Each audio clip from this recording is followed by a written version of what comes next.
Um, when I, what? Okay. When you have me go, can you hang up the phone? Yeah, when I start talking, if you could hang up, that would be great. Thank you. Because otherwise I'll hear myself and it'll throw me off. All right, thank you.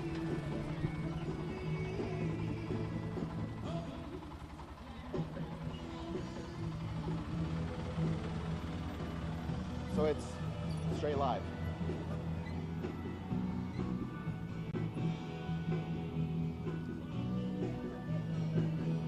I'll stay off the whole time also. I won't come back on.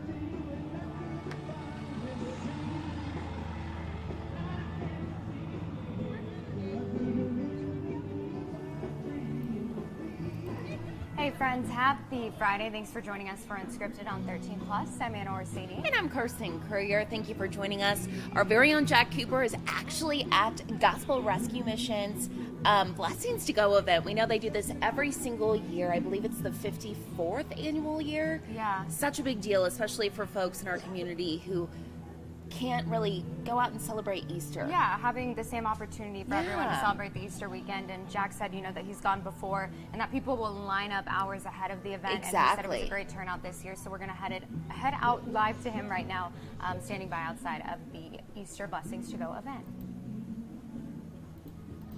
Yeah, good morning, you two. Now, we're just about an hour and a half away until they'll actually start passing out meals at 11 o'clock. That's when they'll start to do that. But you can see behind me, they're pretty much all set up and ready to go. There's live music that's playing. It's a lot of fun out here. When I talk to organizers, they tell me that they want it to almost feel like a festival out here, and that's exactly what it is. They got some inflatable jumping castles over for the kids. There are school districts out here that are helping out and volunteering. But yeah, they got everything set up.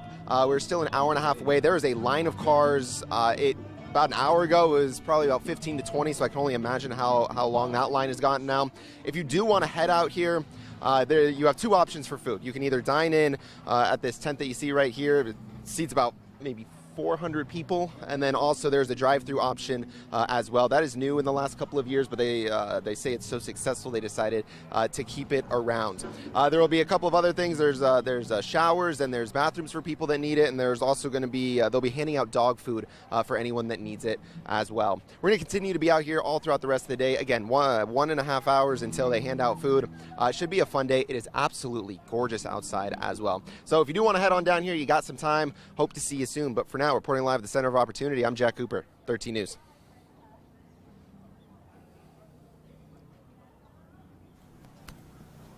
All right, Jack, thank you very much. And taking a look at something else that is going to be happening on this Good Friday, Los Dorados Orphan League will be conducting their 57th annual religious events during Easter weekend. So starting today, the group will hold a cross procession on a mountain. The public is welcome to gather at the lower parking lot at 4 o'clock and will walk up the mountain to mount the cross at its destination. And then tomorrow, the group will keep day vigil, and they will wrap up on Easter Sunday with a sunrise service. And we do want you all to keep in mind, because of these events, access to A Mountain will be closed off to all traffic, including pedestrians this weekend. So if you typically love to go to A Mountain, walk up A Mountain, enjoy the beautiful sights, not going to be the weekend to do that. So again, things are expected to reopen on Sunday at 11 a.m. to all traffic. For more information, you can head to our website, KOLD.com.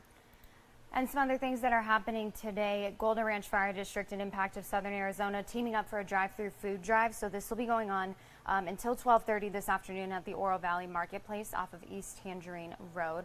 Right now, Impact does need about 5,000 items of non-perishable food to help reach its goal of 2,500 food items that they can distribute each month. And also happening today, the Sonoyta Company of the Arizona Rangers will distribute Easter dinner boxes to pre-selected families in need. So these boxes have ham, veggies, potatoes, and rolls, and will be handed out to seniors and families impacted by food insecurity. This will be happening at the Sonoyta Food Pantry on the corner of Highway 83 and 82. All of this starting in just a few hours at noon. And something else to keep in mind for today: the Salvation Army preparing to feed hundreds of people at their community Easter breakfast. That is tomorrow. So organizers say the volunteer and donation-driven event plans to serve over 250 meals, which is its first since 2019. So for those who are looking to grab a warm meal, you can head to Salvation Army's Hospitality House on Main Avenue from 9 to 11 tomorrow morning. And not only will there be the food, also Easter baskets and candy for the kids, all the fun things that you love to enjoy on Easter and that you miss when you become a grown-up. So exactly, head on out right? there. Yeah, absolutely. I asked my parents, I was like, can we do an Easter egg hunt? And they're like, girl, you haven't done that in 15 years. No, you cannot. Well, taking a look out at your weather today, starting to see that snow slowly disappear up on Mount Bagel. A lot of S's there.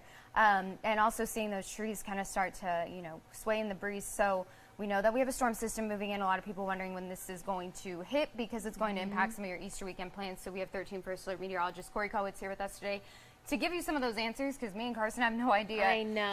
Today really, though, is the day to get outside. Yeah. It is, right? I mean, especially with the storm system coming, it makes even more reason to really get out and take advantage of the day. But we're talking about the Easter festivities, right?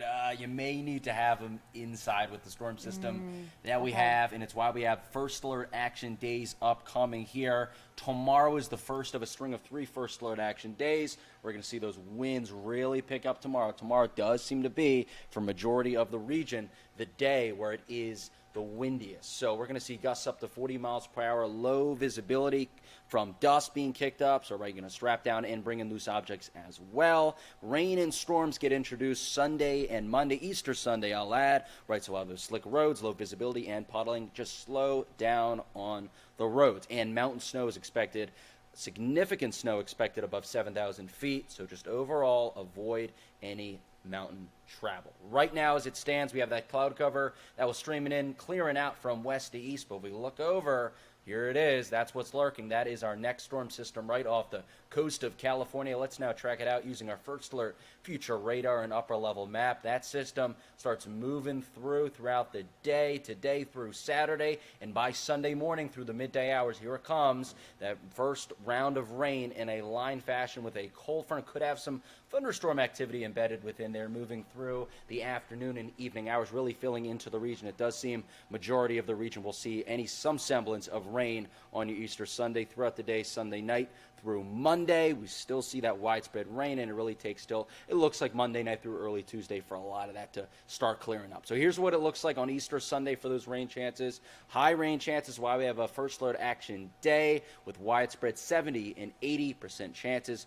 for that rain. And Monday, a pretty similar story. Again, very widespread 70 and 80% chances for that rain. So it does look like a good majority of the region will see that rain on Sunday as well as on Monday. We are entering a windy stretch, another reason why we have First Alert Action Days, but not for today. Although it will be a little windy, winds will be kicking up. We could see 30 mile per hour gusts. Pretty widespread here across the region.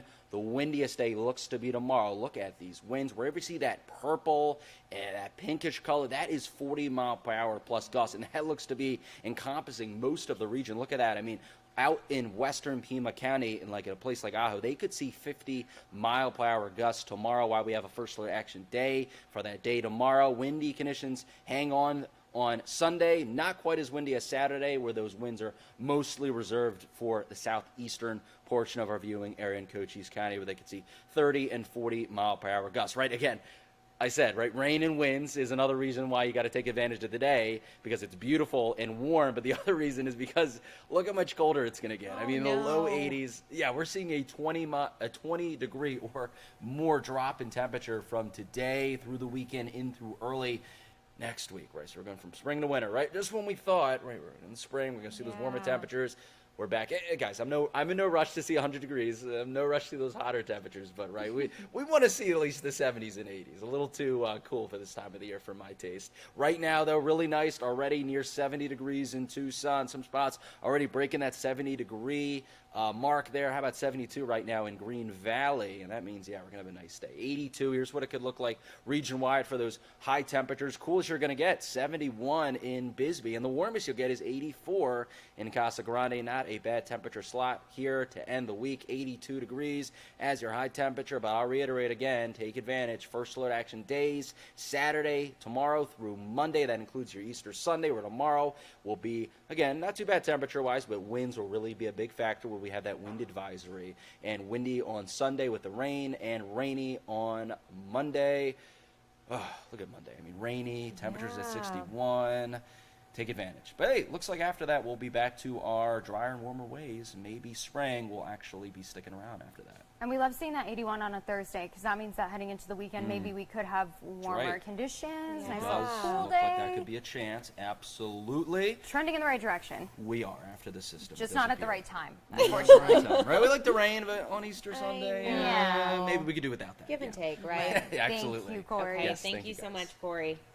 Well, of course, the one thing that everyone, sad. heartbreaking that everyone's talking about today is this game last night. Arizona, Clemson facing off in the Sweet 16, hoping that Arizona would advance to the Elite Eight. That did not end up being the case. The team lost to Clemson 77-72, and it was kind of a rough game for the Cats. So the Cats actually shot roughly 37% from the field and just under 18% from deep. So another upset last night, Alabama beating UNC or North Carolina.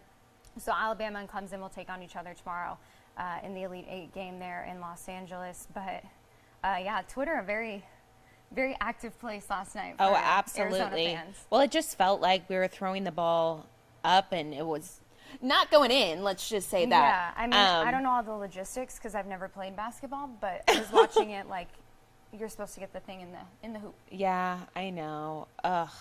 Well, There's always next year, right? there is always There's next always year. next year. Let's hope. Yeah, and there's football season. So we can look forward Exactly. to that. Exactly. Well, keeping that in mind, just something to put on your radar because we do have some more Elite Eight games today, so that will impact us here on KOLD. So heading into this afternoon, Sweet 16 continuing, you can watch 13 News live at 3, followed by the CBS Evening News. Again, that is a shortened newscast there at 3. And then North Carolina State will be taking on Marquette. That is at 4 o'clock, followed by Duke versus Houston at 6:30. And then a special edition of 13 News at 9, followed by 13 News Live at 10 o'clock tonight. Yeah, well, kind of switching gears now, turning back to Easter. Anna, does it not feel like Easter's a little bit earlier this year? I feel like everything's early this year. I I feel like this year's flown know. by. I don't know how we're at the end of March, but it does. It feels like Easter just kind of snuck up on us. Exactly. Well, it is earlier. So unlike Christmas, which always falls on December 25th, we know Easter's date, it actually is determined by the moon's phases. So the holiday is always the first Sunday after the first full moon on or after the vernal equinox. So this year, the vernal equinox or spring, it occurred on Wednesday, March 20th. The first full moon after that date was Monday. So that's why it was a little bit earlier. We saw that first full moon a little bit quicker than what we typically see. We know that Easter is this Sunday. Eastern Orthodox Christians will be celebrating Easter on Sunday, May 5th. They celebrate the holiday following the first full moon after the Jewish festival of Passover. So there's actually, I feel like we were talking about leap year too. There's a lot of things that you're just like, oh, why is that this way? exactly? Yeah. And it has a lot to do with our moon and sun and earth and all Calendar, the things. all There's those a different reason. things. Yeah, There's there is a reason. But I never knew that about Easter. I Me think it's 'cause either. growing up, you never really think about what date it falls on. You just know, like, Easter's Easter coming up Sunday. this weekend, and I Yeah. got to get that basket ready. So, yeah, very cool. You can head on over to our website to check that out if you would like to learn more about why Easter feels so early heading into this year. And of course, as we head into Easter, my favorite part, getting that candy. They have the best candy this time of the year, and it always comes in the cutest little pastel wrappers. But not even the Easter Bunny can escape inflation. Unfortunately. So, Easter basket probably costing a little bit more this year. Chocolate prices surging. Experts say that's only expected to get worse. Retail chocolate prices rose over 11% in 2023, and cocoa futures are up 250% from last March. So experts point to a number of different factors like adverse weather conditions, crop diseases in West Africa, where 70% of the world's cocoa is produced. Now, to combat those rising costs and dwindling supply, many candy companies are touting other options to fill out Easter baskets. In 2023, non-chocolate and gummy candies saw a 12% increase. So, yeah, just go What's get your gummies favorite instead. Easter candy? Oh, gosh. High pressure situation. How can Ooh, I pick one? I know. Pick three. So, I don't know. I like the Starburst jelly beans. I like those Big a lot. fan. I My do grandma gave those to us when we were younger. Like, that was always a staple. Yeah, was we the always have the Starburst, not the jelly regular beans. ones, the Starburst jelly beans. Yeah. I do like, I like the little Reese's eggs. I like That's those. my favorite. And I like the white chocolate ones too. I like Oh, the I white chocolate love the Reese's white eggs. chocolate They taste ones. way different, but they're super, super good. Yeah. Do you like the malted milk eggs? No, I don't. The 'Kay. robin eggs? I love those. I don't. See, if I get them, I'll give them to you. I don't know. It's just something about the flavor. Yeah, my mom always grew up loving those, and so I feel like it's something about if it was around when you were growing up, it's kind of nostalgic. Yeah. And so I love those. And then the Starburst jelly beans, the Reese's eggs, not a Peep fan. So I will, and then this is really weird. I like Peeps if they're let's come like, back on camera. I don't want to say dehydrated because they don't have any liquid in them, but But you mean when they're dried out a little bit? and they're hard. I like them Okay. like that, like when I can break them. But Yeah. I don't like them when they're Interesting. soft marshmallows. Yeah, because they kind of like melt in your mouth if Uh-huh. you get them like hard. But I don't like when they're really squishy. Interesting. I saw milk chocolate covered Peeps. That was on somebody's Instagram story. They said it was really good. Really? Yes. I mean, I guess that makes sense. I think in my head, because the Peeps come in different colors, I'm like, ew, why would you mix chocolate with that? But at the end of the day, it's just sprinkles and marshmallows. So Yeah. that does make sense. Yeah, they've done a bunch of different, I've seen like Skittles flavored Peeps, like all these different flavors. They've really kind of revamped them. But yeah, I would usually get them for Easter, like cut a little slit in the top of it and then leave it in the pantry for like a month and then come back to it. That is so Because I like them when they're like dried out. Yeah. Yeah. Interesting. Okay, Everyone well, has their try it thing. at home. Comment down below if you're watching on Facebook, if you're watching on YouTube, what your favorite Easter candy is. I would never like the big, the big just milk chocolate bunnies. No, because Not a fan. the chocolate quality is not the same. It doesn't No. taste as good as like a Hershey's bar. And it's like you get to a point where it just makes you sick. There's so much It's of it. true. But It's they're true. cute. They're They're cute. super cute. They're really cute. So let us know. Yeah. Yeah, let us know if you also do anything weird with your candy. If you dry out your Peeps? or let them harden. Yeah, let us know. Who knows? Another thing with Easter, my favorite So thing, is cute. the Cadbury Bunny competition every year. And this is this year's winner. I can't get over it. Louis the raccoon. Look at how handsome he is. So obviously not a bunny this year, but people submit pictures of all different kinds of pets. So mini ponies, raccoons, I mean just all these different animals. And then obviously Cadbury will pick who the winner is. And this year it's this 2-year-old raccoon from South Florida. So he'll soon make his debut in a TV commercial. It also comes with a $7,000 cash prize. So this was the 6th annual Cadbury Bunny tryout. It was played out in true March Madness fashion. They actually had like a bracket style elimination and Louis ended up winning. So the previous winners included a rescue cat, a frog, and 3 different dogs. So first raccoon to ever win. Who has a raccoon as a pet? I don't know, but he looks very nice. He is super cute. Have you ever had anyone in your family or anyone you know have a strange pet? No. Interesting. Not My like that. cousin had a pet deer. Pet deer. Yeah, we're also from the Midwest. They were in Canton, Illinois, So they just, middle of nowhere. how does one acquire a pet deer? So, what are they called? What is teeny tiny deers? Fawns? Fawns. So the fawn wandered onto their property. They named her Dolly. Aww. She had a broken leg, and so they had a vet come in, fix her up. Nursed and her back to They health. nursed her back to health. They had her sleep in their closet. I'm like, what is happening here? We all came over for Thanksgiving, and they're like, look in the closet. We're like, deer? You're like, there's a deer with a collar on it. What is, what is going on? They're like, Carson, dang, what kind Name- of family members do you guys Name have? tag and everything on the deer. Yes, and so they waited until she got a little bit older, and then the deer ran away, Oh. as it should. Dolly, I mean, they grow up. I it's know, like, they grow up so fast. it's like sending your kid to college, just sending your deer back out into the Poor woods. Dolly. But yeah, Louis the raccoon. Shoot, somebody has a raccoon, so I would own a raccoon if it wandered into my house. I don't know if my dog would like it very much, but they're so cute. Look, I mean, look at his little tongue. I They can't are stand it. cute. They're They're very, very super cute. cute. So let us know what you think of Louis, and if you have any pets that you thought would have made a better Cadbury Bunny. And let us know if you submit them next year. We'll absolutely vote for your pet. So taking a live look outside one last time before we head into your Good Friday and your Easter weekend ahead. You can see a little bit breezy out there, but gorgeous conditions today, 82 degrees before we get into 3 first alert action days back to back, Saturday, Sunday, and Monday. So just keep that in mind if you're making your weekend plans, if you're traveling anywhere. Be sure that you have our 13 First Alert Weather app that you're tuning in just so that you can kind of time out when that storm will be moving in. yeah, absolutely. So get out there today and enjoy it, friends. I know I'm going to go on a run after work before that crazy weather comes in Saturday, Sunday, Monday. And enjoy your Easter weekend. Thank you for watching. Tune in on Monday for another episode of Unscripted on 13 Plus.